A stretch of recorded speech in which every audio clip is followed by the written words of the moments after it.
আসন্ন Asia cup এবং তার আগে অনুষ্ঠিতব্য নেদারল্যান্ডস সিরিজের জন্য ১৬ সদস্যের দল ঘোষণা করেছে বাংলাদেশ ক্রিকেট বোর্ড বিসিবি।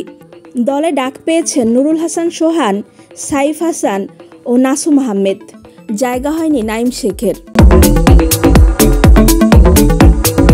আগামী ৯ থেকে ২৮ সেপ্টেম্বর পর্যন্ত এশিয়া কাপের এবারের আসর অনুষ্ঠিত হবে সংযুক্ত আরব আমিরাতে। এবারের এশিয়া কাপ হবে টি-20 ফরম্যাটে, যেখানে মোট ১৯টি ম্যাচ হবে, যার ১১টি দুবাইয়ে এবং ৮টি আবুধাবিতে। গ্রুপ বিতে বাংলাদেশের সঙ্গী শ্রীলঙ্কা, আফগানিস্তান এবং হংকং। অন্যদিকে গ্রুপ এতে বর্তমান চ্যাম্পিয়ন ভারতের সঙ্গে রয়েছে পাকিস্তান, স্বাগতিক সংযুক্ত আরব আমিরাত এবং ওমান।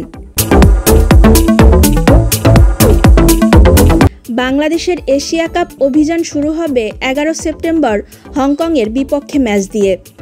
এরপর ১৩ সেপ্টেম্বর শ্রীলঙ্কা এবং ১৬ সেপ্টেম্বর আফগানিস্তানের মুখোমুখি হবে টাইগাররা।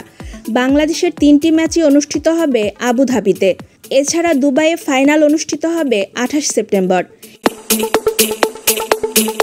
এবার দেখে নেওয়া যাক বাংলাদেশ দল।